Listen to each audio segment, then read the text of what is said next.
देखिए अभी थोड़ा सा बाजार ट्रिम हुआ है, हम जा रहे हैं दिन के लोस की तरफ, लेकिन एक सेक्टर सुबह जीएसटी के रेट्स में तब्दील रेशनलाइज कम होने के बावजूद सेलिब्रेट नहीं कर रहा है session one, that's insurance space. आपकी स्क्रीन पे कुछ स्टॉक्स तो कोलैप्स भी हुए। Look at HDFC life, max, SBI. क्या है ये विषय, क्या है अंदरूनी कहानी, और बावजूद इसके जो जीएसटी है वो स्लैश कर दिया गया, कम कर दिया गया, ये स्टॉक सेलिब्रेट क्यों नहीं कर रहे हैं? आइए दिन से समझते हैं। यतिन, ये पेज क्या है? इनपुट टैक्स क्रेडिट वाला थोड़ा समझाइए जरा। तो जितना दिखता है उतना सरल नहीं है इंश्योरेंस कंपनीज के लिए। इनफैक्ट अगर आप इंश्योरेंस पे जीएसटी की बात करें तो ये एग्जेम्प्ट कैटेगरी में चला गया, यानी किसी भी प्रकार का जीएसटी अब इंश्योरेंस प्रोडक्ट्स पे आपको नहीं देना होगा, चाहे वो हेल्थ इंश्योरेंस हो, चाहे वो जनरल इंश्योरेंस हो। जीएसटी को पूरी तरीके से इस सेक्टर के लिए ख़त्म कर दिया गया है। इसका क्या होता है मतलब? ऑब्वियसली अगर हम बात करें तो कस्टमर्स को फ़ायदा होता है क्योंकि अब जीएसटी पे नहीं करना होगा। हालांकि इनपुट टैक्स क्रेडिट यानी आईटीसी जिसको हम लोग पॉपुलरली बोलते हैं, जो इनपुट टैक्स क्रेडिट आपको मिलता है खर्चों पे, वो अब नहीं मिल पाएगा।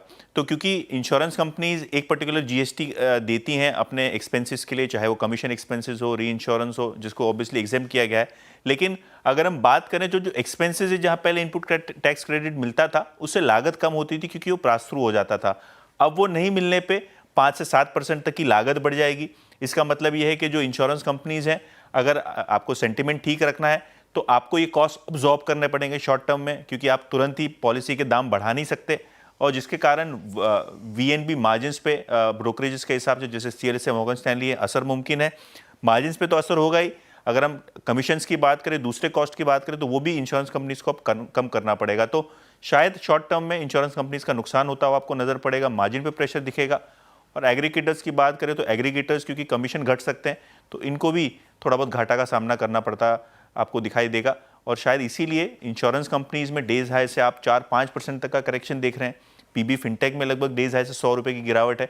और सारे के सारे लाइफ इंश्योरेंस और जनरल इंश्योरेंस कंपनीज जो लिस्टेड स्पेस में आपको प्रेशर में दिखाई पड़ रहे हैं। ओके, बिल्कुल यतिन। और खैर